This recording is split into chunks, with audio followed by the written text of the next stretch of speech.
Hi friends, this is Karn and welcome to Karn ISPCS academy. Friends, आज से हम लोग जो BPSC के द्वारा एग्ज़ाम होने वाली है शिक्षक भर्ती बिहार में, उसका प्रैक्टिस सेट देखेंगे। उसमें जो सबसे पहले देखने वाले हैं, जो प्रिंसिपल के लिए एग्ज़ाम हुआ था, कब हुआ था?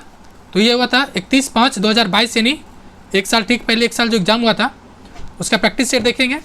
और इसके माध्यम से ये भी देखेंगे कि आपके लिए इस सेट ने क्या सीख दिया है और आपका अप्रोच क्या होना चाहिए। तो चलिए स्टार्ट करते हैं। फ्रेंड्स, एक चीज़ जो ऑप्शन में अभी जो 68 प्रीलिम्स हुआ था लेटेस्ट वाला, उसमें एक चेंजिंग आया था। जो ऑप्शन डी था और ऑप्शन ई, ये दोनों अलग कर दिया गया। जैसे इसमें आपको ऑप्शन ई दिख रहा है एक ही साथ, बट 68 में चेंज कर दिया गया था जो हाल के सिविल एग्जाम हुआ था। उसमें डी में क्या था? तो डी में था ऑल ऑफ एबव, मतलब उपरोक्त सभी, यानी सभी सही है। और ई में क्या था? उपरोक्त सभी, उपरोक्त में से कोई नहीं। तो ये हो सकता है कि अगर आप में भी आए तो इस तरह से ऑप्शन हो सकता है, तो आपको इस बात को ध्यान रखना है। चलिए क्वेश्चंस के थ्रू देखते हैं। क्वेश्चन नंबर 1 क्या कह रहा है? निम्नलिखित में से कौन सा पाठ्य योजना में एक केंद्रीय बिंदु है? तो कौन सा केंद्रीय बिंदु है? तो ऑप्शन सी, विद्यार्थी। क्योंकि किसको पढ़ाना है? विद्यार्थी को ही पढ़ाना है। सिंपल सी बात है, केंद्रीय योजना रहेगा। नेक्स्ट, एमिल दुर्खीम का कार्यप्रणाली उपकरण है। तो किस तरह से उपकरण है ये? तो ऑप्शन बी, यानी धर्म। ऑप्शन बी क्या है? धर्म से रिलेटेड है। सॉरी, ऑप्शन बी जो है सामाजिक तथ्य है। सॉरी, क्या है? सामाजिक तथ्य। यानी एमिल दुर्खीम का जो कार्यप्रणाली था किससे रिलेटेड था? तो सामाजिक तथ्य से था। नेक्स्ट कह रहा है कि किस प्रकार का अनुसंधान सिद्धांत विकास से संबंधित है? यानी विकास से संबंधित किस प्रकार का सिद्धांत है?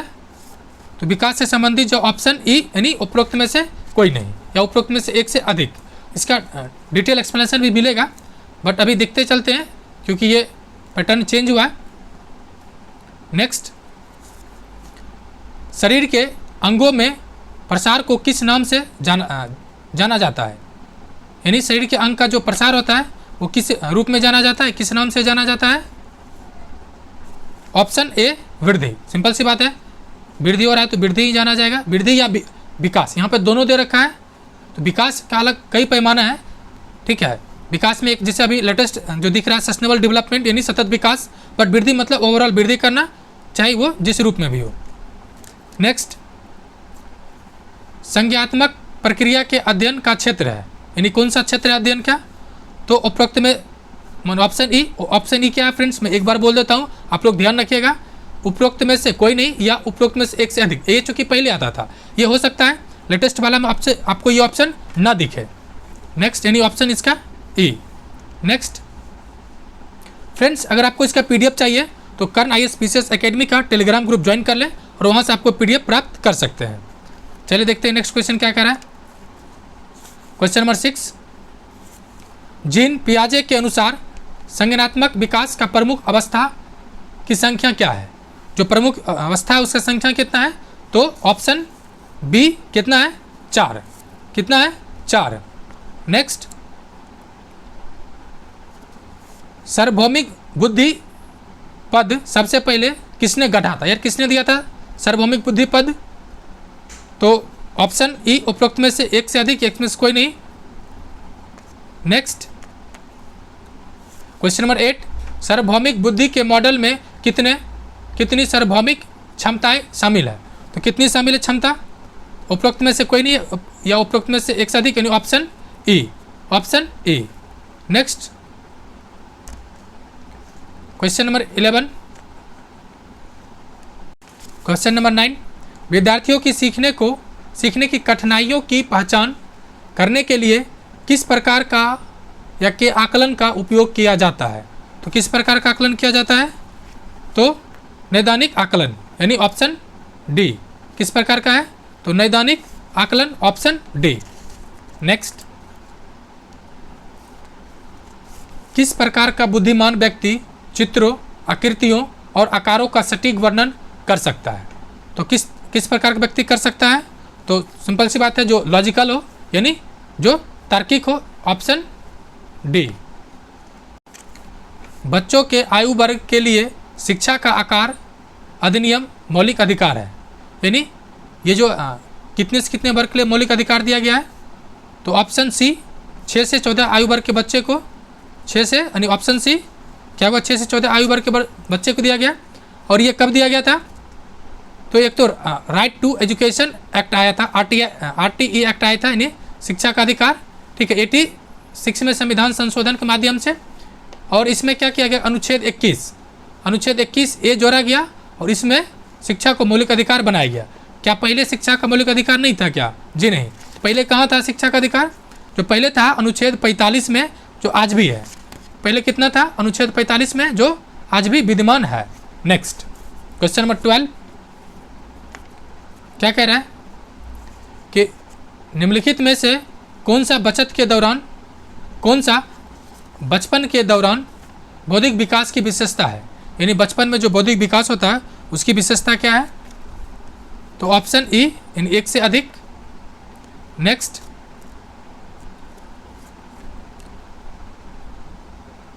कोहलबर्ग के अनुसार निम्नलिखित में से या कौन सा नैतिक विकास का चरण नहीं है? फ्रेंड्स, आपको यहाँ पे इस बात का मार्क करना है कि नहीं पूछता है ना, तो आप यहाँ पे कंफ्यूज, स्पेशली यूपीएससी में तो इस तरह की समस्या आती है, तो आपको ध्यान क्या रखना है, नहीं है, यानी इसमें सीधे पढ़ना कौन सा गलत है, यानी उपरोक्त में से कौन सा गलत है। अभी से प्रैक्टिस कर लीजिए, इससे आपको कम से कम 4-5 क्वेश्चन एडिशनल सॉल्व हो जाएगा। तो कौन सा नहीं है? तो ऑप्शन बी, यानी फलित चरण नहीं है। तो सवाल है कौन कौन सा है, तो पूर्ण परंपरागत चरण है और पश्च परंपरागत चरण और या लौकिक चरण। नेक्स्ट क्वेश्चन नंबर 14 क्या कह रहा है, बुद्धि और विकास के बारे में निम्नलिखित में से कौन सा कथन सत्य नहीं है? यानी कौन सा कथन गलत है। क्योंकि आजकल ये यूपीएससी और बीपीएससी भी फॉलो करने लगा कि कौन सा कथन पहले आता था गलत है, अब आता है कौन सा कथन सही नहीं है। तो कौन सा कथन सही नहीं है?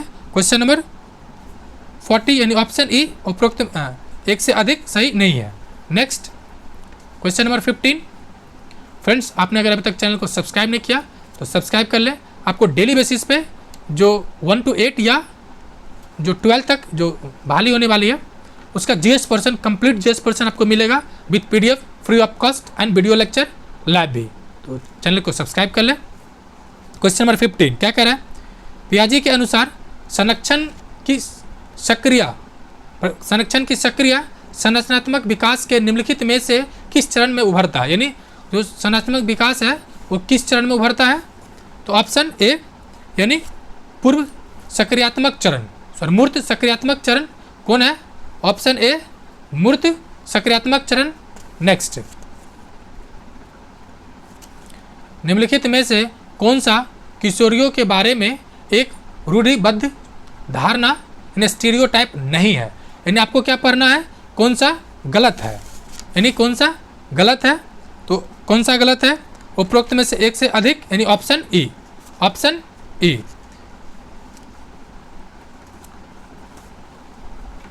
निम्नलिखित में से कौन सा कारक समाजीकरण का विरोध करता है? यानी समाजीकरण का कौन सा कारक विरोध करता है? तो ऑप्शन ई, यानी एक से अधिक, जैसे असुरक्षा हुआ या नकल हुआ, ये सब गलत चीज़ें हैं। क्या कह रहा है नेक्स्ट, निम्नलिखित में से कौन सी अवस्था बच्चों का अपने समक्ष समूहों में शामिल होना दर्शाती है? कौन सा अवस्था दर्शाता है? तो ऑप्शन सी, किशोर अवस्था, यानी किशोर अवस्था है ये बच्चों को अपने जो समूह में शामिल होने को दर्शाता है। नेक्स्ट, स्मृति स्तर और बोध स्तर के शिक्षण मॉडल के सीटेक में कौन सा चरण प्रमुख है? यानी कौन सा चरण प्रमुख है? तो ऑप्शन डी, प्रस्तुतिकरण। जी हाँ, बिल्कुल सही सुने आपने। प्रस्तुतिकरण ये कैसा चीज़ है जो किसी भी चीज़ को आप बेहतर तरीके से प्रेजेंटेशन करके अच्छे मार्क्स गेन कर सकते हैं। तो नेक्स्ट क्वेश्चन देखते हैं, एक डिसलेक्सिक विद्यार्थी निम्नलिखित में से किससे पीड़ित होता है? तो किससे पीड़ित होता है? यानी ऑप्शन ए क्या है, भाषा प्रसंस्करण में कठिनाई। यानी ऑप्शन ए क्या है, किससे पीड़ित होता है? तो भाषा प्रसंस्करण में कठिनाई। नेक्स्ट, निम्नलिखित में से कौन सा रेटिंग पैमाने की सीमा है। तो रेटिंग पैमाने की कौन सा सीमा है? Question number 21 option D. चलिए देखते हैं ऑप्शन डी क्या है कि रेटिंग पैमाने का उपयोग यानी रेटिंग पैमानों का उपयोग बड़ी संख्या में उद्दीपनों के साथ किया जाता है, यानी मतलब स्टिमुलेशन के साथ। क्या कहता है? स्टिमुलेशन के साथ किया जाता है। होता नहीं जैसे कि किसी चीज़ को अचानक जैसे आप रे देख रहे हैं तो वहाँ बहुत से स्टिमुलेट करता है, निकलता है उस तरह उस सेंस में। निम्नलिखित में से कौन सा प्रावधान धीमे विद्यार्थियों को शिक्षित करने के सबसे उपयुक्त है? तो कौन सा चरण है? ऑप्शन डी कौन सा? उपचारात्मक शिक्षण। कौन सा? ऑप्शन डी उपचारात्मक शिक्षण। नेक्स्ट, शिक्षा का अधिकार अधिनियम जो मैंने अभी ऊपर डिस्कस किया था, अधिनियम 2009 शिक्षक के लिए प्रति माह काम के कितने घंटों का निर्दिष्ट किया गया? तो प्रति सप्ताह कितने न्यूनतम घंटा करना अनिवार्य है? तो ऑप्शन बी 45। कितना है? ऑप्शन बी 45 आवर्स, यानी 45 घंटा। वही अगर आप LSW पढ़े होंगे या लेबर से रिलेटेड लॉज जानते होंगे, उन लोग के लिए मिनिमम 48 आवर है, यानी जो लेबर है उसको 48 आवर है और ओवर टाइमिंग मिला के 54 आवर है। जबकि शिक्षक के लिए जो कि बहुत सम्मानित जॉब है, पत्राचार के माध्यम से सीखना एक प्रकार की क्या है? तो पत्राचार के माध्यम से अगर कोई सीख रहा है तो क्या कर रहा है? तो नॉन फॉर्मूला शिक्षा, यानी गैर औपचारिक शिक्षा। ऑप्शन डी, ऑप्शन डी गैर औपचारिक फॉर्मूला। नेक्स्ट, गुप्त पाठ्यक्रम यानी हिडन करिकुलम का जनक किसे माना जाता है? ये आपके लिए बहुत ही इंपॉर्टेंट है। ये क्वेश्चंस कई बार अलग अलग शिक्षक एग्जाम में पूछा जा चुका है। तो गुप्त पाठ्यक्रम यानी हिडन करिकुलम का जनक किसे माना जाता है? तो option A Philip W. Jackson. यानी किसको माना जाता है? Philip W. जैक्सन को। नेक्स्ट, भारत में 10+2+3 शिक्षा के पैटर्न की सिफारिश निम्नलिखित में से किसके द्वारा की गई थी? कौन सा सिफारिश? तो 10+2+3 यानी 10+2+3 किसके द्वारा सिफारिश किया गया था? तो कोठारी आयोग था। कोठारी आयोग इन्होंने सिफारिश किया था 10+3+2, जबकि इसी में एक और आयोग है जो ऑप्शन ए में है। कौन सा? राधा कृष्णन आयोग। तो ये इनका जो लेटेस्ट जो आयोग बना था शिक्षा से रिलेटेड वो क्या है? 5+3+3+4।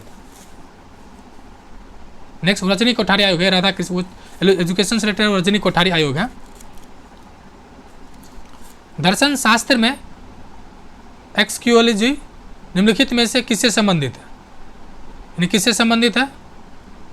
एक्सक्यूलॉजी का संबंध किससे है? तो ऑप्शन सी वैल्यू यानी मूल्य से। किससे संबंधित है? वैल्यू से यानी मूल्य से। नेक्स्ट, नकारात्मक शिक्षा की अवधारणा दर्शन शास्त्र के निम्नलिखित में से किस स्कूल से संबंधित है? इसका नकारात्मक शिक्षा का संबंध किस स्कूल से है? तो किस संबंध किससे है? तो ऑप्शन डी क्या है? प्राकृतिकवाद। किससे है? ऑप्शन डी प्राकृतिकवाद से। नेक्स्ट, शिक्षण की परियोजना पद्धति दर्शन शास्त्र के निम्नलिखित में से किस स्कूल द्वारा प्रतिपादित की गई है? तो किस स्कूल द्वारा प्रतिपादित की गई है? तो व्यवहारवाद यानी ऑप्शन डी। नेक्स्ट, द्वंद्वात्मक भौतिकवाद की अवधारणा किस दार्शनिक विचारधारा से संबंधित है? यानी डायलेक्टिक द्वंद्ववाद, द्वंद्वात्मक डायलेक्टिक का संबंध किससे है? क्वेश्चन नंबर 30 ऑप्शन बी मार्क्सवाद का। किससे संबंधित है? मार्क्सवाद। ऑप्शन बी मार्क्सवाद से। वैसे भी मार्क्स का एक बहुत फेमस कथन है जिसको मुझे लगता है आपको याद रखने की जरूरत है।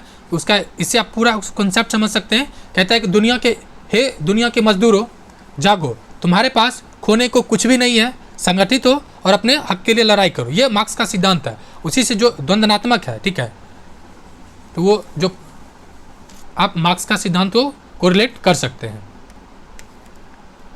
किसने कहा कि केवल बच्चों को किसने कहा कि केवल बच्चों को बहुत सारी जानकारी देना, उसे परीक्षा उत्तीर्ण कराना शिक्षा का सबसे बुद्धिमान रूप है?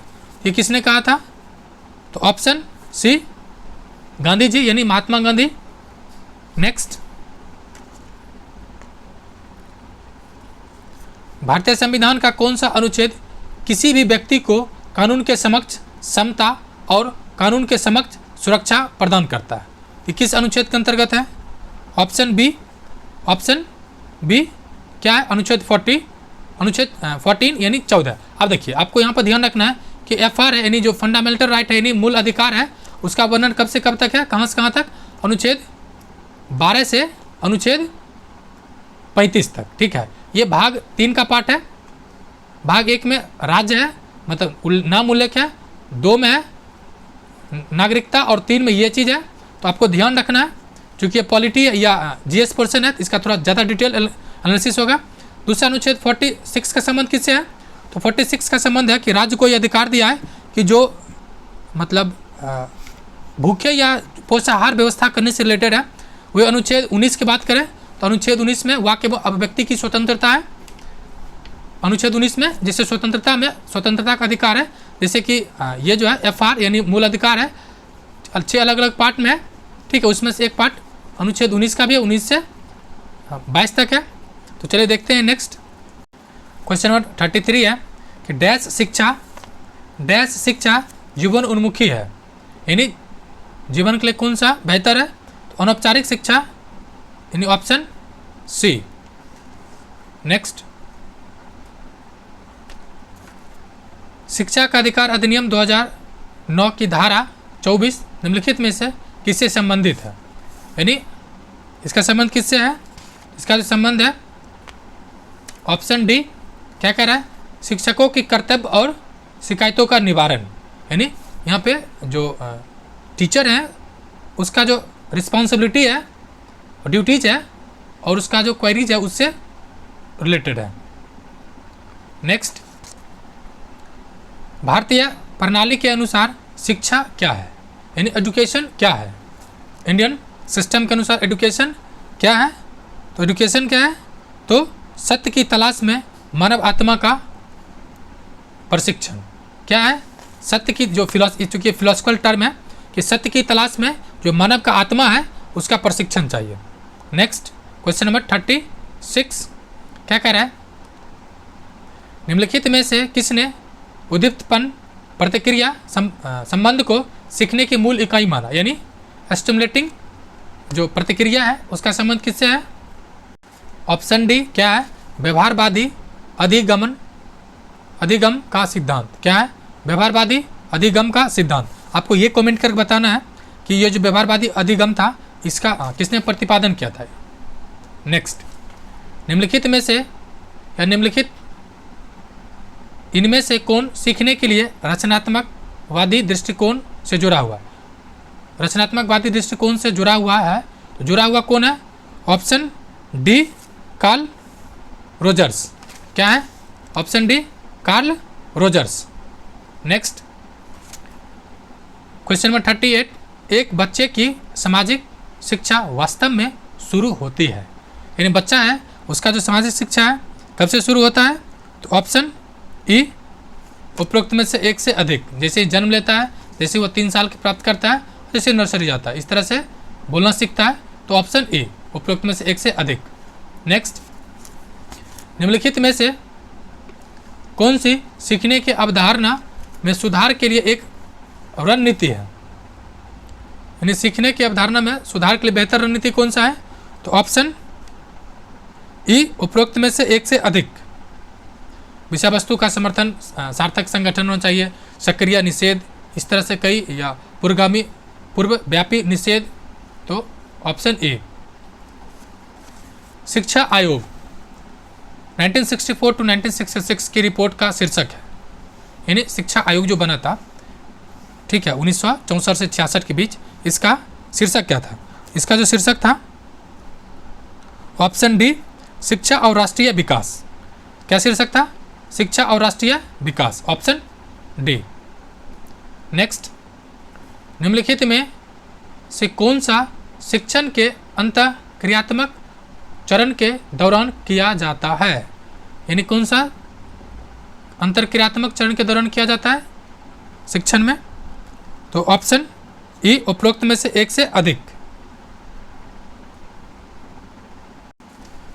क्वेश्चन नंबर 42, एक शिक्षक वास्तव में तब तक नहीं पढ़ा सकता जब तक कि वह स्वयं सीख नहीं रहा। अब मैं सीख रहा हूँ, इसलिए आप यकीन मानिए चीज़ें बेहतर होगा। विशेष रूप से व्यक्त किया गया एक दृष्टिकोण है, मतलब ये किसका दृष्टिकोण था? ये दृष्टिकोण किसका है? तो ये दृष्टिकोण है रविंद्रनाथ टैगोर यानी गुरु जी का। ठीक है, option B. Next question number 43। Question number 43 चलिए देखते हैं। स्वामी विवेकानंद ने निम्नलिखित में से किस अवधारणा पर बल दिया? तो किस अवधारणा पर बल दिए? तो मानव निर्माण शिक्षा। मानव निर्माण शिक्षा यानी ऑप्शन बी। थोड़ा स्पष्ट नहीं आ रहा तो फिर से देख लीजिए क्या है, मानव निर्माण शिक्षा। नेक्स्ट क्वेश्चन नंबर 44 क्या है? सहकारी अधिगम की अवधारणा किसने प्रस्तुत किया? तो किसने प्रस्तुत किया? ऑप्शन ए जॉनसन और स्मिथ। ऑप्शन ए क्या है? Johnson and Smith. नेक्स्ट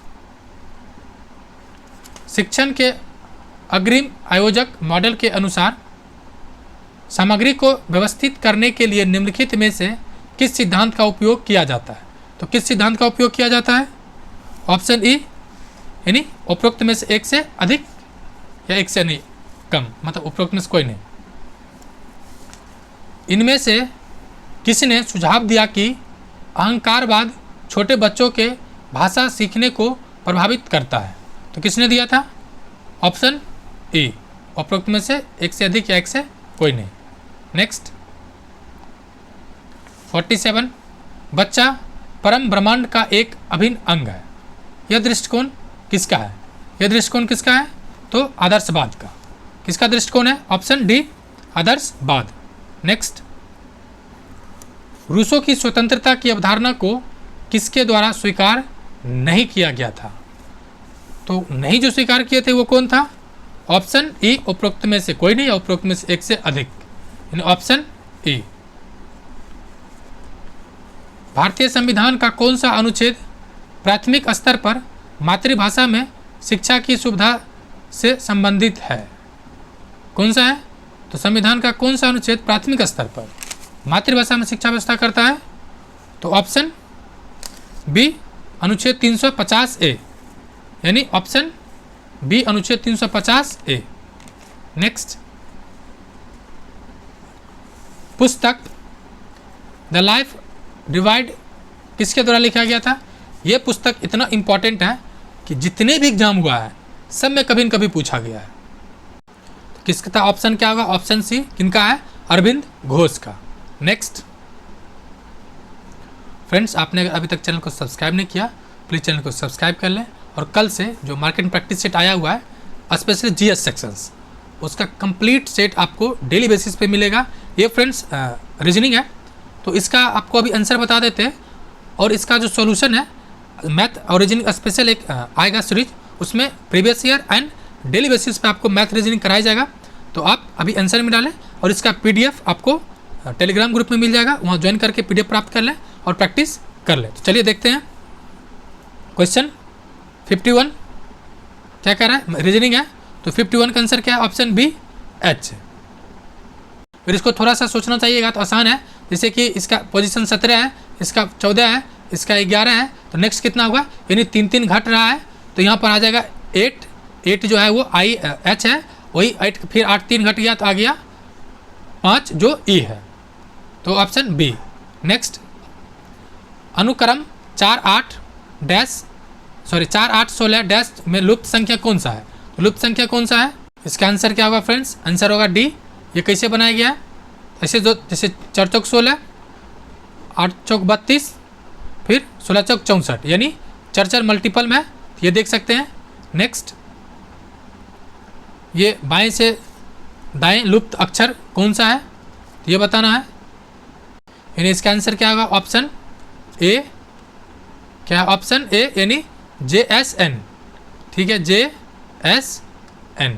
इसका डिटेल वीडियो आएगा नेक्स्ट पार्ट में, जिस मैथ रीजनिंग जो पूछा गया है और पूछने वाला उस पर आएगा। नेक्स्ट क्वेश्चन भी रीजनिंग का ही है। नेक्स्ट कह रहा है, क्वेश्चन है कि किसी कूट भाषा में कुमार, जैसे कुमार को LBNBS लिखा गया है, उसी तरह EMO यानी इमोशनल को कैसे लिखा जाएगा कूट भाषा में। सिंपल सी है, एक एक जो डिजिट है यहाँ से इंक्रीज है, जैसे कि K प्लस एक हो गया तो L, उसी तरह से U तो V, M तो N, A तो B और R का RS। ठीक है, इसी तरह से आपको इमोशनल को देखना है। तो अगर ऑप्शन देखिएगा तो E का क्या हो जाएगा, F। तो यहाँ पर देखिए F, दो ऑप्शन कैंसिल। हमेशा फ्रेंड्स आपको ध्यान रखना है कि ऑप्शन से बनाने से आंसर भी आसानी से मिलता है और थोड़ा जल्दी बन भी जाता है। तो इसे EF इस दोनों में से होगा NMOP, सॉरी O, फिर क्या है O, तो यहाँ पर आएगा P, तो यानी ऑप्शन B। इसका क्या होगा, ऑप्शन B। नेक्स्ट, ये भी रीजनिंग का है, तो इसका मैं आंसर बता देता हूँ।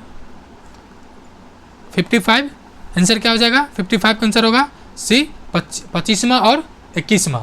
नेक्स्ट, ये क्वेश्चन नंबर 56 है, इसका क्या होगा, इसका हो जाएगा आंसर C यानी 2। क्या होगा, C यानी 2। नेक्स्ट क्या है, कह रहा है क्वेश्चन स्पोर्ट्स लोगों से संबंधित है, उसी तरह नेशन का संबंध किससे है, एंथम से। एंथम से नेशन का संबंध किससे है, एंथम से। नेक्स्ट, रीजनिंग का पार्ट है, 3 और 4 के बीच किस समय घड़ी दोनों सुई एक साथ होगी, किस समय होगी, ऑप्शन C है 3 बज के। नेक्स्ट, निम्नलिखित में से कौन सा प्राकृतिक संख्या का वर्ग नहीं हो सकता है, तो वर्ग नहीं हो सकता है कौन सा है, तो ऑप्शन C, ऑप्शन C नहीं हो सकता है। नेक्स्ट, ये भी रीजनिंग है, सॉरी ये मैथ्स है, दिया गया यदि मतलब सिंपल है तो ये भी आप बना लीजिएगा, और ये नहीं तो मैं इसका नेक्स्ट पार्ट में एक्सप्लेनेशन वीडियो भी लाएंगे। अभी चूँकि ज़्यादा टाइम लग जाएगा, इसलिए अभी सिर्फ रीजनिंग पोर्शन मैथ देख रहे हैं और बाकी इसका आंसर बोल दिया। यानी 60 का क्या होगा, ऑप्शन D 2 और 1। नेक्स्ट, ये भी मैथ्स है, 61 का आंसर B 2 होगा। नेक्स्ट, 62 ये कह रहा है, ये भी मैथ्स ही है, x का वैल्यू फाइंड करना है, तो इसका आंसर क्या होगा, ऑप्शन A 5/3 यानी 5/3 और अथवा और नहीं अथवा -7/3। नेक्स्ट, क्वेश्चन नंबर 63, इसका आंसर क्या होगा, तो इसका answer option A, option A। Next, question number 64, ये मैथ का है, जो परमुटेशन कॉम्बिनेशन है उसका पार्ट है, कॉम्बिनेशन का। 64 का क्या होगा, ऑप्शन D 1, क्या होगा, option D 1। Next, question number 65, क्या आंसर D यानी 40, इसका हो जाएगा 45। नेक्स्ट, क्वेश्चन नंबर 46, ये भी मैथ्स का है, 66 यानी इसका आंसर क्या होगा, 66 का ऑप्शन B 0.98। नेक्स्ट, ये भी मैथ्स का है, क्योंकि फ्रेंड्स अभी इसका आंसर बता देते हैं, इसका सॉल्यूशन भी देंगे, इसलिए don't worry and don't need to be panic. Okay, 67 option C 20 days, option C क्या है, 20 डेज। नेक्स्ट, क्वेश्चन नंबर 68 क्या कह रहा है, option D 5 days, sorry 5। Next, question number 69, ये भी मैथ्स का है, तो आंसर क्या है, ऑप्शन B 13 रुपया और 17 रुपया। नेक्स्ट, क्वेश्चन नंबर 70, इसका क्या है, ऑप्शन B यानी 16।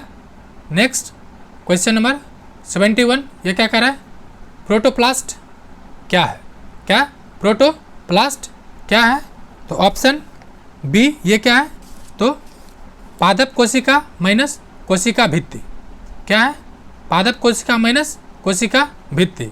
नेक्स्ट, कौन सा हार्मोन मानव शरीर में रक्त, कैल्शियम और फॉस्फेट को नियंत्रित करता है, यानी कौन सा हार्मोन जो ह्यूमन बॉडी है उसमें कैल्शियम और रक्त में कैल्शियम और फॉस्फेट को कंट्रोल करता है, तो ऑप्शन बी क्या है, पैराथायरॉयड हार्मोन, यानी ऑप्शन डी क्या है, parathyroid hormone. Next question number 73,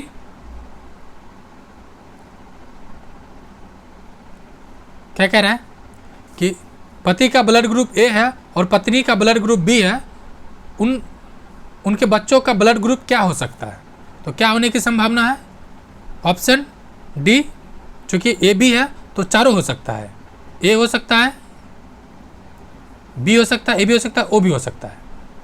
पर फ्रेंड्स इसका जब बायोलॉजी का डिटेल क्लास होगा तो इसमें आपको बताया जाएगा, सो डोंट वरी।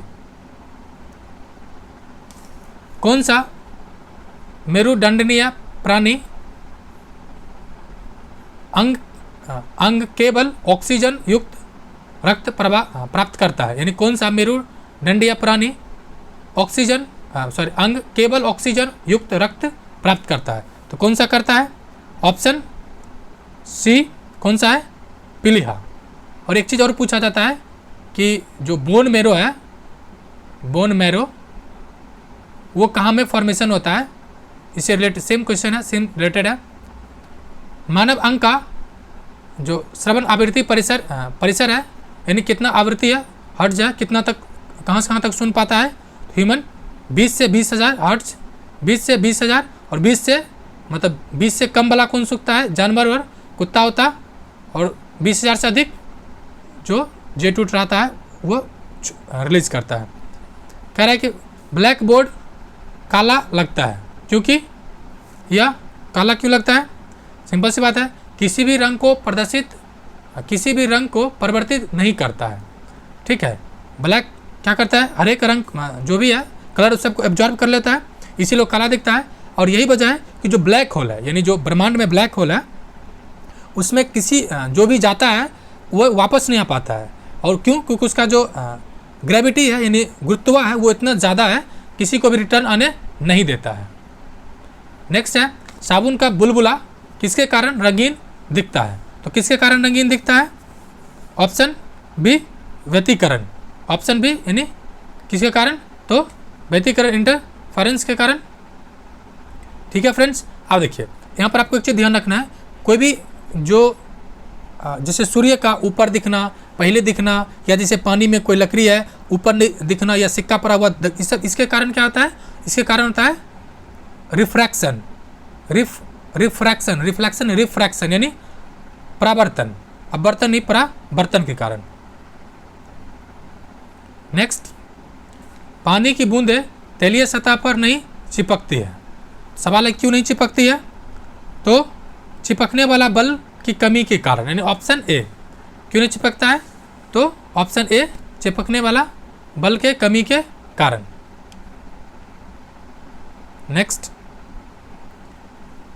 इंद्रधनुष की छोटी इंद्रधनुष बनने के कारण क्या है, तो जो इंद्रधनुष बनता है, रेनबो बनने के कारण क्या है, तो कारण जो है वो है पानी की बूंदों द्वारा सूर्य के, एक सेकेंड फ्रेंड, ऑप्शन डी है कि पानी की बूंदों के द्वारा सूर्य के प्रकाश का अपवर्तन और परावर्तन। जी हाँ, इसमें अपवर्तन और परावर्तन दोनों होता है। अब देखिए होता क्या है कि जब बारिश होता है जो उसका जो small drops of water suspended in the atmosphere, यानी जो उसका छोटे छोटे बूंद है वो एटमॉस्फेयर में मतलब लटके रहता है, तो उस पर लाइट फॉल होता है, यानी उस पर क्या कहता है रिफ्लेक्ट इंसिडेंट होता है, तो फिर वो उसको क्या करता है, बिहेव करने लगता है लेंस के तरह, उसमें अपवर्तन और परावर्तन दोनों होता है। एक चीज़ और एडिशनल फैक्ट आपको यहाँ से ध्यान रखना है कि जो प्राथमिक रंग होता है ना, उसमें रेड कलर पहले होता है और अंदर में दूसरा कलर होता है। निम्नलिखित में से कौन सा एक पाइस का उदाहरण नहीं है। ये फ्रेंड्स क्वेश्चन बीपीएससी का सबसे फेवरेट है और आए दिन हर 2 या तीसरे एग्जाम में ये क्वेश्चन एज इट इज पूछता है। यानी कौन सा नहीं है, तो ऑप्शन सी दही नहीं है। कौन सा नहीं है, तो ऑप्शन सी दही नहीं है। नेक्स्ट, क्वेश्चन नंबर 81 कह रहा है कि निम्नलिखित में से कौन सा सिरका की संरचना है। यानी सिरका में कितने कितने अमाउंट में क्या रहता है, तो ऑप्शन डी पानी में एसिटिक एसिड का 5 से 8% तक होता है। ठीक है, यानी ऑप्शन डी क्या, पानी में जो एसिटिक एसिड है 5 से 8% तक होता है।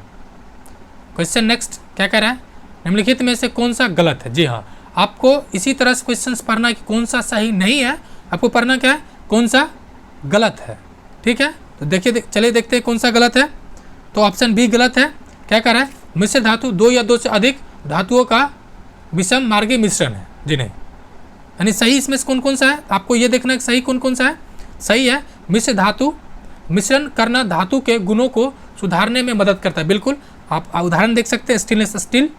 नेक्स्ट, मिश्र धातु का गलनांक जो गलनांक होता है शुद्ध धातु के गलनांक से कम होता है। बिल्कुल। नेक्स्ट कह रहा है, मिश्र धातु के कुछ परिचित उदाहरण में पीतल, कांसा, स्टील शामिल है। जी हाँ, जैसे कि पीतल का ट्रिक है कि पिताजी, यानी इसमें कौन कौन सा होता है, पीतल, तांबा और जस्ता। ठीक है फ्रेंड्स, ये आपको मतलब ये क्लास जब होगा केमिस्ट्री का, उसमें आपको ट्रिक के साथ पढ़ाया जाएगा। नेक्स्ट, ब्लीचिंग पाउडर का रासायनिक नाम क्या है। तो ब्लीचिंग पाउडर का जो रासायनिक नाम है वो क्या, कैल्शियम ऑक्सीक्लोराइड। कैल्शियम ऑक्सीक्लोराइड है। जी हाँ, और फॉर्मूला क्या होता है, CaOCl2, यानी CO नहीं, सॉरी फ्रेंड्स। निम्नलिखित में से कौन सा रासायनिक परिवर्तन है। अब पहली बात, एक बात आपको ध्यान रखना है, रासायनिक परिवर्तन कहते किसको है। तो रासायनिक परिवर्तन उसको कहते हैं जो एक बार परिवर्तन हो गया तो वापस अपने रूप में नहीं आएगा। ठीक है, जैसे खाना बनाना, पानी का, जैसे पानी का जमना है, वापस आप फिर पानी जमा सकते हैं, पानी को पिघला सकते हैं। पानी का गर्म किया जाना। ठीक है, तो ऑप्शन क्या हो जाएगा, ई, उपरोक्त में से एक से अधिक। जैसे खाना, जैसे आप मानी सब्जी बना दिए, उसको वापस फिर सब्जी नहीं बना सकते। या फिर भोजन का पचना, यानी एक बार आपका भोजन डाइजेस्ट हो चुका है, आप कुछ भी कीजिए वो वापस भोजन नहीं बन सकते, इसलिए उसका आंसर क्या है, उपरोक्त में से एक से अधिक। गाजर का रंग नारंगी होता है, सवाल है क्यों होता है। तो गाजर का नारंगी रंग होने का कारण क्या है, तो इसमें गाजर में क्या होता है, कैरोटीन, यानी ऑप्शन बी। एक होता है केरेटीन, ठीक है, एक होता है कैरोटीन जो आपके नेल है, नाखून है, उसमें होता है। ठीक है, नाखून या ब्लड में, सॉरी ब्लड नहीं, हेयर में। तो ये कैरोटीन है जो कहाँ होता है, गाजर में होता है। नेक्स्ट, निम्नलिखित में से बिहार के निम्नलिखित वन्यजीव या पक्षी अभयारण्यों में भौगोलिक क्षेत्र वर्ग किलोमीटर दृष्टि से सबसे बड़ा कौन है। तो सबसे बड़ा कौन है, तो ऑप्शन बी है, जो कैमूर है, कैमूर वाला सबसे बड़ा है, ऑप्शन बी। अब वाल्मीकि टाइगर रिजर्व मात्र एक बिहार में ही, वाल्मीकि टाइगर रिजर्व जो कहाँ पर है, तो पश्चिम चंपारण में। भीम बांध कहाँ पर है, तो मुंगेर में। आपको याद कैसे रखना है, तो भीम जो है मुंगेर जाके जरासंध को हत्या कर दिया था, मैंने उसको कर दिया था। और गौतम बुद्ध, तो गयाम होगा, गौतम बुद्ध का संबंध है, तो यहाँ से आप ट्रिक बना सकते हैं। नेक्स्ट है, वैसे फ्रेंड्स बिहार स्पेशल क्लास अभी स्टार्ट है, आप उसे भी देख सकते हैं करना स्पीसीज के प्लेलिस्ट में जाके। बिहार के निम्नलिखित प्रशासनिक विभागों में से किसके पास सबसे कम जिला है, यानी ये अनुमंडल में, सॉरी ये प्रशासनिक क्या रहा है, तो कौन सबसे कम जिला है। तो सबसे कम जो है वो ऑप्शन ए भागलपुर में। इसमें कितना है, तो इसमें है केवल 2, भागलपुर और एक जो है बांका। ठीक है, बांका नहीं, सॉरी भागलपुर और, फ्रेंड्स भागलपुर और बांका ही है, इसमें केवल 2 जिला है। कितने, 2 जिला, भागलपुर और बांका है, और 3 ऐसे प्रशासनिक विभाग है, सॉरी जिला है, अनुमंडल है, जहाँ पे 6 जिला है। ठीक है, एक तो आपको मैं बता देता हूँ ऑप्शन के अनुसार, एक पटना में है 6 जिला, ठीक है, दूसरा मुंगेर में है, और तीसरा आपको कमेंट करके बताना है, वैसे मगध में, जहाँ पे 3 6 जिला है। एक और है बिहार के निम्नलिखित प्रशासनिक, यहाँ से एक और इसी तरह से एक और क्वेश्चन था फ्रेंड्स, जो अभी तक के इतिहास में, बीपीएससी के इतिहास में सबसे टफ था। क्वेश्चन ये था कि किस प्रशासनिक जिले से गंगा नदी पास नहीं करती है, यानी किस प्रशासनिक जिले से गंगा नदी पास नहीं करती है, और ऑप्शन इसी तरह से था 2 जिला करके, तो आपको इस बात को भी ध्यान रखना है। नेक्स्ट कह रहा है, निम्नलिखित देशों के जोड़ों में से किस जोड़े की पर्वतीय सीमा सबसे लंबी है। चलिए ऑप्शन देखते हैं। किसका जोड़ा सबसे लंबा है? तो क्वेश्चन नंबर 88, क्वेश्चन नंबर कितना 88 सबसे ज़्यादा लंबा किसका है? तो ऑप्शन सी पाकिस्तान और अफगानिस्तान का, सॉरी ऑप्शन सी चिली और अर्जेंटीना। जी हाँ, यहाँ पर इंडीज है, ये जो जिस तरह से मतलब मान लीजिए अफ्रीका की ये मैप है, साउथ अमेरिका का, ये जो चिली वाला पार्ट है, चिली और अर्जेंटीना, चिली और अर्जेंटीना है, इसका सबसे लंबा है, क्योंकि यहाँ पर इंडीज है जो दुनिया का सबसे लंबा पर्वत है। नेक्स्ट क्या कह रहा है? निम्नलिखित देश और क्षेत्र और देश के निम्नलिखित जोड़ों में से कौन सा जोड़ा सुमेलित नहीं है? यानी पूछ रहा है कि कौन सा जोड़ा सुमेलित नहीं है। तो देखते हैं ऑप्शन 89 का ऑप्शन ई क्या दे रखा है? ऑप्शन ई इन उपरोक्त में से एक से अधिक नहीं, यानी ऑप्शन ई। नेक्स्ट, निम्नलिखित में से किस क्षेत्र में प्रवाल भित्ति नहीं है? तो प्रवाल भित्ति नहीं है किस क्षेत्र में? तो ऑप्शन डी खंभात की खाड़ी में नहीं है। बाकी अगर आप जस्ट अभी ये ऑप्शन डी नहीं है फ्रेंड्स, इसका जस्ट अभी जो फॉरेस्ट रिपोर्ट आया था, फॉरेस्ट रिपोर्ट यानी फॉरेस्ट स्टेट सर्वे आया है, उसको मैंने डिटेल से मैप के थ्रू बताया है। अगर आपने नहीं देखा है तो एक बार जाके देख सकते हैं, एरुटेरिया का प्लेलिस्ट में है। नेक्स्ट है, सुरंग और जोड़ने वाली स्थानों के निम्नलिखित जोड़ों में से कौन सा सुमेलित नहीं है? फ्रेंड्स मार्क करें क्या है? नहीं है, मतलब कौन सा गलत है। तो कौन सा गलत है? तो ऑप्शन डी गलत है। देखते हैं ऑप्शन डी क्या है? जो जिला सुरंग, ठीक है, और कारगिल और लेह, जी नहीं, जो जिला का संबंध कारगिल लेह से नहीं है। बाकी जो ऑप्शन ए है श्यामा प्रसाद मुखर्जी सुरंग कश्मीर घाटी और कश्मीर से है, बिल्कुल सही। जमार सुरंग जम्मू और श्रीनगर से है। अटल सुरंग लेह और मनाली। ये जो अटल सुरंग है ये क्वेश्चन बीपीएससी में 2 बार पूछा जा चुका है, तो आगे भी इसकी संभावना है। यानी नेक्स्ट क्वेश्चन क्या कर रहा है? निम्नलिखित भारतीय राज्यों में से किस राज्य में मान्यता प्राप्त स्टार्टअप का प्रतिशत सर्वाधिक है? ये चूंकि करेंट से है तो इसका डेटा पुराना है, बस अभी आंसर देख लीजिए। और ये भी देखिए करेंट क्वेश्चन इस तरह से भी पूछा जाता है। तो इसके अनुसार कर्नाटक में, सॉरी महाराष्ट्र में सर्वाधिक है। नेक्स्ट क्वेश्चन है, निम्नलिखित में से कृषि की कौन सी प्रविधि भारत में चाय, कॉफ़ी और रबर के उत्पादन के लिए अपनाई जाती है? तो चूँकि ये सब किस तरह की खेती है, ये सब जो है वो वाणिज्यिक यानी कॉमर्शियल फसल है। कौन सा है? तो ऑप्शन डी कॉमर्शियल यानी वाणिज्यिक। नेक्स्ट क्या है? तो भौगोलिक क्षेत्र यानी किलोमीटर में की दृष्टि से बिहार का निम्नलिखित में से कौन सा जिला सबसे छोटा है? जी हाँ, सबसे छोटा जिला कौन सा है? तो option A Sheohar. Option A कौन सा है? शिवहर। फ्रेंड्स आपको मैप भी डिटेल से पढ़ाया जा रहा है, आपने अगर नहीं देखा तो उसको प्लेलिस्ट में जाके देख सकते हैं, ज्योग्राफी के प्लेलिस्ट में। नेक्स्ट है, बिहार के निम्नलिखित जिलों में से किस जिले में धारबार चट्टान नहीं है? यानी कौन सा नहीं है फ्रेंड्स पूछ रहा है, आपको एकदम अच्छे से मार्क करना है। तो कौन सा नहीं है? तो ऑप्शन डी कैमूर में नहीं है। आप इसको मैं एक जस्ट ट्रिक में बता देता हूँ, आप इस तरह से आपको पूरा जीवन याद रहेगा। फ्रेंड्स ये बिहार का मैप है, आप ये मान लीजिए गंगा नदी है, सपोज दैट गंगा नदी है। अब देखिए बिहार का जो भौतिक विभाजन है वो 4 तरीके से। ये जो पार्ट है यहाँ पे देखिए 2 पार्ट है, यहाँ पे 2 जिला है, कैमूर और रोहतास। कैमूर रोहतास में बिंद का क्षेत्र है, कौन सा? बिंद वाला पहाड़ी का पार्ट है। जबकि बाकी इधर जितना भी है ये झारखंड से सटा हुआ, सब में सब कौन सा है? धारबार का है, ठीक है। तो ऑप्शन क्या था? कौन सा नहीं है धारबार का? तो बिंद यानी बिंद का है, कैमूर और रोहतास। ये बीपीएससी में कई बार पूछा जा चुका है।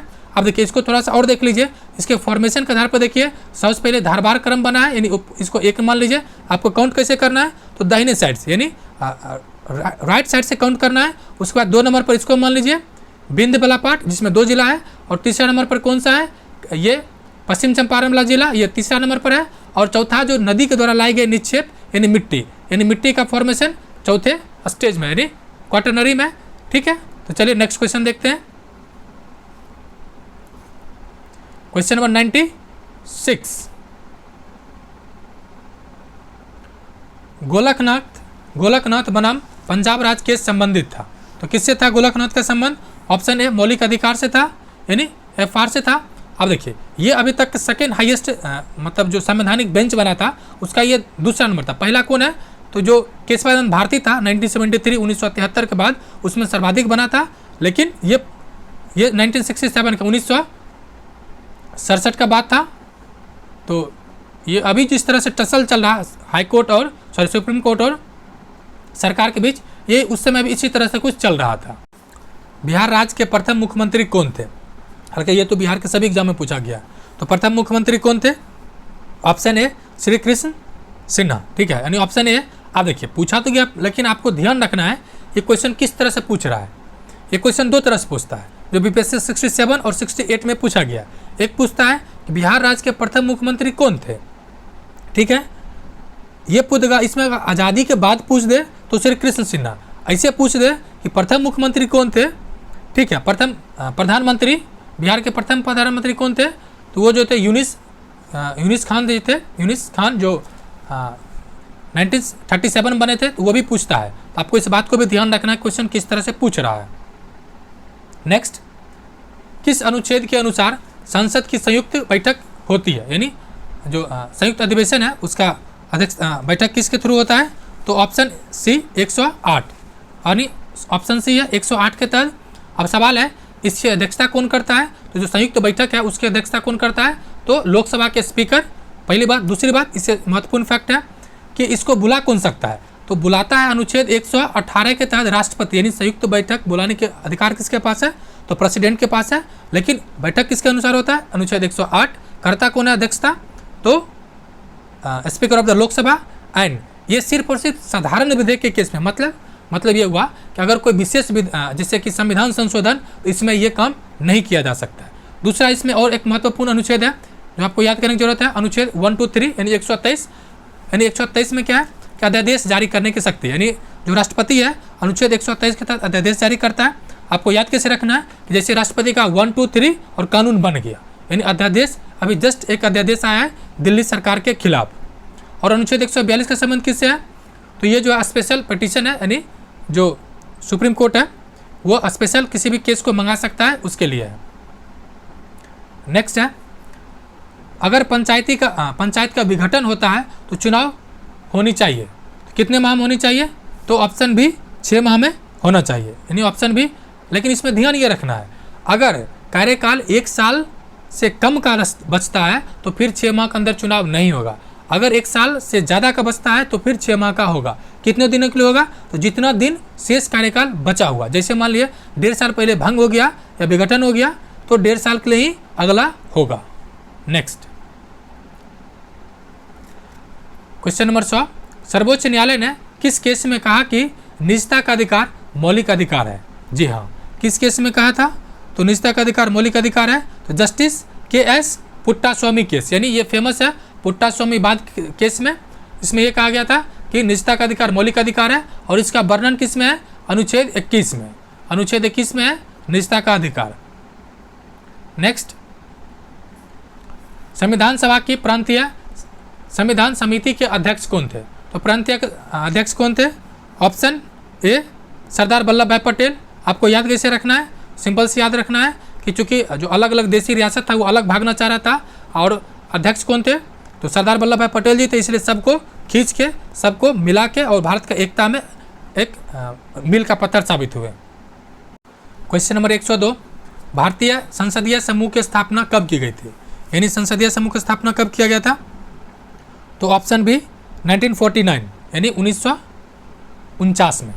नेक्स्ट, 26 नवंबर 1949 को संविधान के किस या किन उपबंध या उपबंधों को प्रभावित किया गया था? यानी ये पूछना चाह रहा है कि जो 49 में जो संविधान लागू हुआ उसमें से क्या क्या लागू हो गया था। तो क्या लागू हो गया था?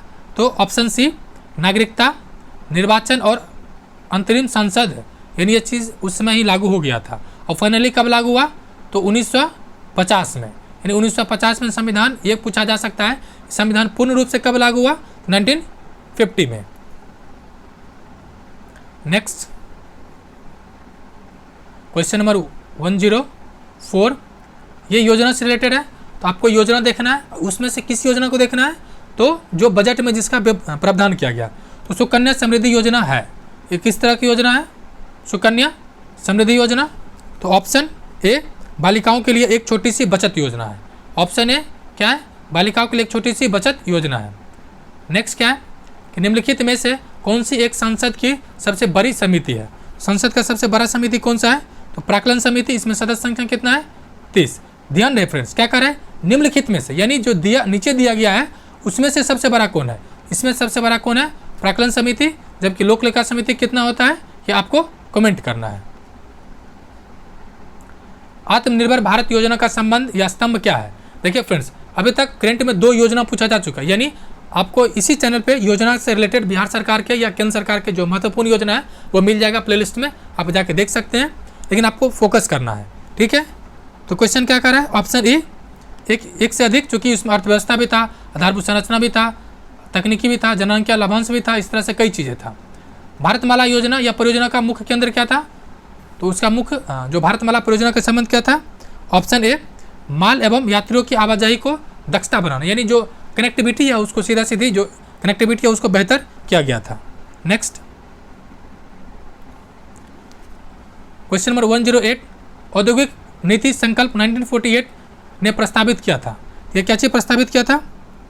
तो मिश्रित अर्थव्यवस्था को। जी हाँ, ये कौन किया था? तो मिश्रित अर्थव्यवस्था। यहाँ पर एक फैक्ट है, ये फैक्ट क्या है कि जो प्रथम फैक्ट्री एक्ट आया था वो कब आया था? तो 1948 में आया था। लेकिन आज़ादी से पहले कब आया था? तो 1881 में किसके समय आया था? लॉर्ड रिपन के समय में। नेक्स्ट ये फ्रेंड्स क्या है? तो ये जो है आर्थिक सर्वेक्षण 21-22 का है, आपके लिए उसकी उपयोगिता नहीं है। बस उपयोगिता ये है कि बजट और सर्वे को अच्छे से पढ़ के जाना है। कम से कम 4 से 5 क्वेश्चन आपको श्योर मिलेगा बजट से। हाँ, जनगणना से आपको कम से कम 2 क्वेश्चन मिलेगा, सॉरी 1 तो मिलेगा ही, ज़्यादा से ज़्यादा 2 और 3 क्वेश्चन मिल सकता है। देखिए देखते हैं क्या कह रहा है। 2011 के जनगणना के अनुसार बिहार का लिंगानुपात क्या है? तो 2011 के अनुसार लिंगानुपात क्या है? 918 है। कितना है? 918। नेक्स्ट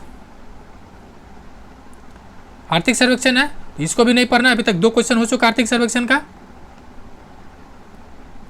नेक्स्ट है 15 में वित्त आयोग के अध्यक्ष कौन थे? तो एन.के. सिंह थे, option D. Question number 112 option D, NK. Singh थे। और इसका 4 मेंबर और कौन कौन था वो भी पढ़ के जाना है। मानव विकास सूचकांक की गणना के लिए निम्नलिखित में से कौन सा संकेतक आवश्यक है? तो कौन सा संकेतक इसेंशियली है? तो ऑप्शन ई उपरोक्त में से एक से अधिक, यानी ऑप्शन बी। क्यों एक से अधिक क्यों दिया गया? क्योंकि इसमें जो काउंट किया जाता है तो जीवन प्रत्याशा भी काउंट किया जाता है, स्कूल में जो शिक्षा का जो है वो भी, और प्रति व्यक्ति आय भी काउंट किया जाता है।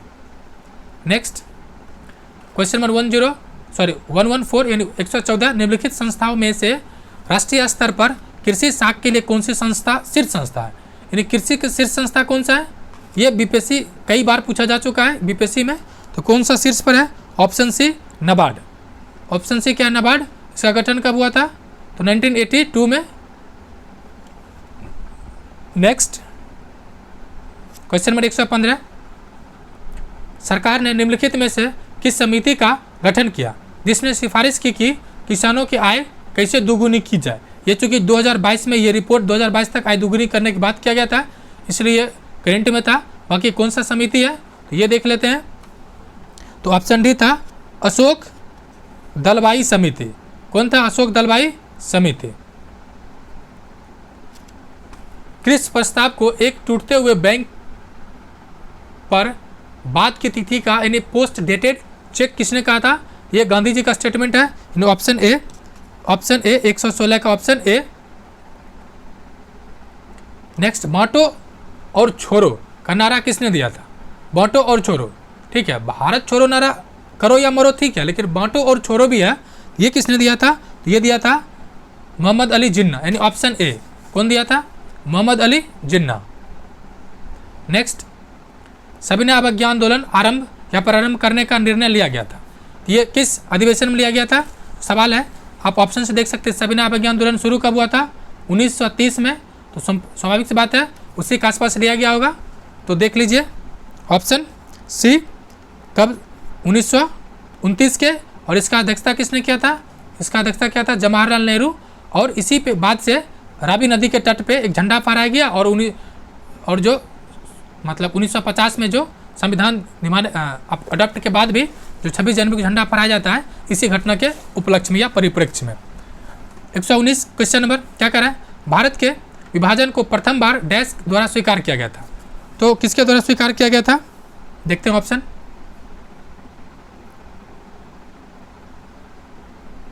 ये ऑप्शन था डी, माउंटबेटन योजना। प्रथम बार और अंतिम बार जब ये माउंटबेटन स्वीकार किया, ठीक है, उसके बाद से ही ये डिवीजन मतलब विभाजित हो ही गया था।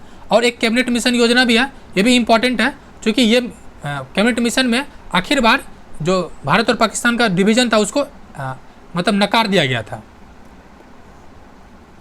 किस घटना के दौरान वंदे मातरम गीत एक धार्मिक मंत्र बन गया, तो किस घटना के दौरान, तो ऑप्शन ए बंगाल विभाजन। जी हाँ, बंगाल विभाजन के बाद ये गाना एक क्या हो गया, काफ़ी फेमस हो गया था। ठीक है, चंपारण आंदोलन 1917, ये बीपीएससी का पेटेंट क्वेश्चन है। होम रूल आंदोलन 1916, ये भी बीपीएससी का पेटेंट क्वेश्चन है। नेक्स्ट, किसकी अध्यक्षता के अंतर्गत मार्च 1940 में रामगढ़ में भारतीय राष्ट्रीय कांग्रेस का 53वां अधिवेशन हुआ। ये मार्क कर लें फ्रेंड्स, क्यों मार्क कर लें वो मैं बताता हूँ आपको। Option C Maulana Abul Kalam Azad. किसने, ऑप्शन सी मौलाना अबुल कलाम आज़ाद, क्योंकि इसी अधिवेशन के बाद से 1940 के बाद से 1946 तक ये जो आज़ाद साहब हैं कंटिन्यू कांग्रेस का अध्यक्ष बने और आज़ादी से पूर्व सर्वाधिक समय तक लगातार बनने वाले ये अध्यक्ष हैं। नेक्स्ट, बौद्ध धर्म हिंदू धर्म के अंदर एक विश्वधार आंदोलन था। इन शब्दों को किसने कहा था, ये किसने कहा था ये शब्द, तो B.A. स्मिथ ने कहा था कि जो हिंदू धर्म का ही एक पार्ट है बौद्ध धर्म। किसने सोचा था कि प्रथम बौद्धवादी काउंसिल राजगिरी में ही होना चाहिए, ये किसने सोचा था, किसने सोचा था, तो ऑप्शन डी अजातशत्रु, क्योंकि उस समय यही शासक था और इसी के द्वारा समर्थन से आयोजित भी कराया गया था। किसके द्वारा 3 प्रसिद्ध बंदरगाहों कौन कौन है, सोपारा, कैम्बे और भरूच को गुप्त साम्राज्य में मिलाया गया था। तो किसके द्वारा मिलाया गया था, ऑप्शन सी चंद्रगुप्त विक्रमादित्य। ये गुप्त वंश का सबसे प्रतापी शासक है, कौन, चंद्रगुप्त विक्रमादित्य। ठीक है, नेक्स्ट, वह प्रथम भारतीय मुसलमान कौन था जो दिल्ली का सुल्तान बना। तो प्रथम मुसलमान कौन था जो दिल्ली का सुल्तान बना, तो ऑप्शन ई उपरोक्त में से कोई नहीं। महान मुगल सम्राट में से जो बाबर को औरंगजेब तक तो सम्राट राजपूतों राजकुमारियों से पैदा हुए थे, यानी क्या कह रहा है, महान मुगल सम्राटों में से जैसे बाबर से औरंगजेब तक जो 2 सम्राट राजपूत राजकन्या से पैदा हुई या पुत्र रत्न की प्राप्ति हुआ, ये कहना चाह रहा है। तो कौन कौन था, तो एक तो ऑप्शन सी जहांगीर और शाहजहां। जहांगीर और शाहजहां था जो राजपूत जो कन्याएं थी यानी जो राजपूत बहना थी उसका संतान था। नेक्स्ट क्या कह रहा है, क्वेश्चन नंबर 127 क्या है, निम्नलिखित में से किसके द्वारा किसानों के उनकी खेती की जमीन से अलग कर दिया गया था। किसके द्वारा कर दिया गया था, ऑप्शन सी अस्थायी बंदोबस्ती। ये कब आया था, 1793 में। किसने लाया था, कर्नवालिस। 1893 में किसने ब्राह्मण विधवा से विवाह की थी। अच्छा, किसने किया था 1893 में ब्राह्मण विधवा से, तो ऑप्शन डी D.K. कार्बे। नेक्स्ट, किस अधिनियम ने इंग्लैंड में होने वाली वार्षिक परीक्षा के माध्यम से सिविल सेवकों की नियुक्ति को अनुमति दी थी। तो किस अधिनियम में दिया था, ऑप्शन बी 1853 में। फ्रेंड्स 1833 में क्या हुआ था कि पहली बार चर्चा किया गया था, यानी पहली बार चर्चा किया गया था कि अब जो सिविल सेवक नहीं बल्कि जो नियुक्ति होगी अधिकारी का वो खुली प्रतियोगिता से होगा, यानी ओपन कंपटीशन से होगा।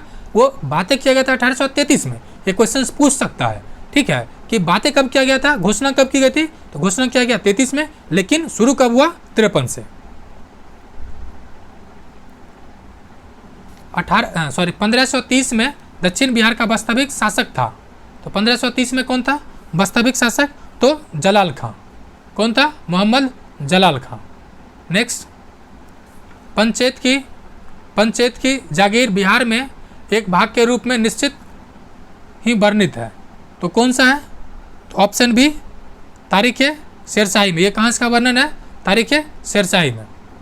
नेक्स्ट, कांग्रेस के उदारवादियों पर आक्षेप के लिए सुरक्षित बल्ब सिद्धांत का प्रयोग किसने किया? ये पूछा जाता है, सेफ्टी बल्ब सिद्धांत किसने दिया? तो सेफ्टी बल्ब का सिद्धांत किसने दिया? Option B Lala Lajpat Rai. लाला लाजपत राय। स्वतंत्रता आंदोलन के प्रथम चरण में गर्मपंथी भारतीय नेतृत्व द्वारा निम्नलिखित में से किसको साझा और संगठित किया? क्या कह रहा है? स्वतंत्रता आंदोलन के प्रथम चरण में गर्मपंथी भारतीय नेतृत्व द्वारा निम्नलिखित में से किसको साझा और संगठित किया? तो किसको किया था? ऑप्शन सी बहिष्कार और स्वदेशी। यानी इसका जो हथियार था उस समय क्या था कि बहिष्कार करो और स्वदेशी पर फोकस करो। अब ये सवाल है, कांग्रेस का जो प्रथम जो गर्मपंथी था वो कब से कब शुरू हुआ? तो जो 1905 के बाद से 1900 ऐसे तो 7 कह सकते हैं, 1907 के बाद से जो उग्रवादी दल था, ये उग्रवादी अंग्रेजों के द्वारा शब्द यूज किया गया, जो उग्रवादी था उसकी वर्चस्व हो जाता है। नेक्स्ट, भारत का महान वृद्ध व्यक्ति किसे कहा गया? यानी 134 का old grand man of India किसे कहा जाता है? तो दादा भाई नेहरू जी। ऑप्शन डी दादा भाई नेहरू जी। और ये पहले भारतीय थे जो इंग्लैंड के पार्लियामेंट में क्या हुए थे? इलेक्ट हुए थे। भारतीय राष्ट्रीय कांग्रेस की प्रथम महिला अध्यक्ष कौन बनी? कौन? भारतीय राष्ट्रीय कांग्रेस का प्रथम महिला अध्यक्ष कौन बनी? तो option D Annie Besant. Friends, ये क्वेश्चंस बहुत ट्रिकी है। क्या ट्रिकी है? क्या कह रहा है? भारतीय राष्ट्रीय कांग्रेस की प्रथम महिला अध्यक्ष कौन बनी? तो एनी बेसेंट। कब बनी? 1917 में। अब ट्रिकी क्या है? ये पूछ देता है कि भारतीय राष्ट्रीय कांग्रेस की प्रथम महिला अध्यक्ष कौन बनी, और इसको अगर दूसरा इस तरह से पूछा जाए, भारतीय राष्ट्रीय कांग्रेस की प्रथम भारतीय महिला कौन बनी, तो भारतीय महिला बनती तो सरोजिनी नायडू बनती। ठीक है, 1925 में बनती है। लेकिन ऑप्शन क्या दे रखा है? ऑप्शन ए पे ही दे रखा है सरोजिनी नायडू। अगर आप गलती से भी क्वेश्चन को मिस्टेक पर नेम किए तो आप ऑप्शन ए को टिक कीजिएगा और आप अपने पैर पे कुल्हाड़ी नहीं बल्कि कुल्हाड़ी पे गर्दन कुदा दीजिएगा। नेक्स्ट है इंडिया इंटरनेशनल विज्ञान महोत्सव 2021। ये देखिए करेंट है, इसको देखने की कोई ज़रूरत नहीं है, बस ध्यान रखना कि इस तरह क्वेश्चन पूछा जाता है। नेक्स्ट क्या करें? भारतीय ओलंपियन नीरज चोपड़ा ने कितने मीटर दूरी की थ्रो यानी जॉवलिन थ्रो में स्वर्ण पदक जीता, जो कि इतिहास बना चुका है। इसको देखना है, करेंट है फिर भी इतिहास है। तो 87.58 मीटर। और इसी के उपलक्ष्य में 7 अगस्त को भाला फेंक दिवस मनाया जाता है। नहीं कहता तू फेंक जहाँ तक भाला फेंका जाए वो वाला। अब देखिए क्या कर रहा है? वर्ष 2021 के नाटो शिखर सम्मेलन कहाँ हुआ था, तो ये नहीं देखना है। अभी इंपॉर्टेंट क्या है? नाटो का 31वां सदस्य बना है। अब वो कौन है आपको कमेंट करना है। नाटो का मुख्यालय कहाँ है? ब्रुसेल्स। और गठन कब हुआ? तो 4 अप्रैल 1949। नेक्स्ट, ये भी है कि बिहार विधानसभा में पूछा गया, तो ये चूँकि अभी भी है, इसका एग्जिस्टेंस देख लिया जाए। क्या कह रहा है? नवंबर 2020 के अनुसार बिहार विधानसभा चुनाव में महिलाओं की उपस्थिति का प्रतिशत कितना है? यानी जो विधानसभा यानी इलेक्टेड मेंबर कितना उपस्थिति में है? तो ऑप्शन ए 55% पुरुष और 40% महिलाएं। ये फ्रेंड्स थोड़ा सा I think need to be check this fact. क्या कह रहा है? बिहार के इथेनॉल उत्पादन संवर्धन नीति 2021 में किस राशि तक सब्सिडी प्रदान किया गया है? क्योंकि आज भी ये एग्जिस्ट कर रहा है, तो किस राशि तक है? 5 करोड़ तक। Option C. नेक्स्ट, बिहार में दिसंबर 2020 में उद्घाटन हुए नए कोइलवर पुल की लंबाई कितना है?